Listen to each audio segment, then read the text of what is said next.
In this video, we're going to explore how the moon was made, or at least a modern theory for how the moon was made. Around 4.55 billion years ago, our planet was almost completely formed. It was a round black and red ball. It was black in the places where it had hardened, red in the places where it had not. At the time, Earth was slightly less than the 12,740 kilometers in diameter that it is today, and there was still one protoplanet. It was smaller than Earth. Her name was Theia, that sheared Earth's orbit.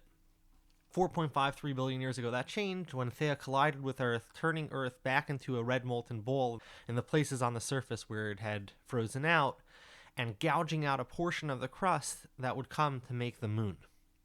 In the past, there were a number of theories for how the moon came to be. The time period immediately prior to the modern theory is the late 60s. That's immediately prior to the Apollo landings, where we picked up actual rocks from the moon and brought them back. So for the first time, we knew for sure what the actual composition of at least crustal parts of the moon were. And we found out from these rocks what the composition of the moon actually was. Prior to this, we didn't know what the composition was. And the leading theories in the late 1960s, before we had these moon rocks that were vying for supremacy against each other about how the moon was created, were these.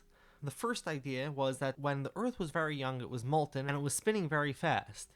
So this spinning, in this idea, would have elongated the planet, would have created this bulge around the center as it's spinning, and that would have stretched it out until a huge glob of magma was flung off, and that settled into orbit around the young Earth, forming the moon.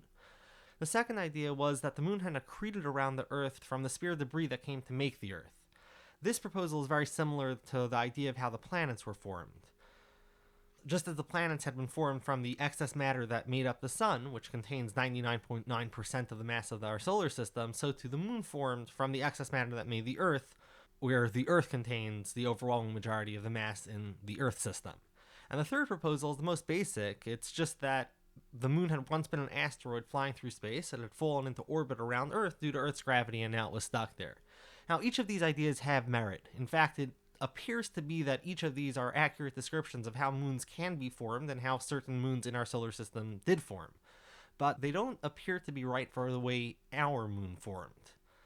The idea of an asteroid being captured was always difficult to swallow because the moon isn't an irregular object. It's a sphere, and asteroids are generally not spheres unless they're protoplanets flying through.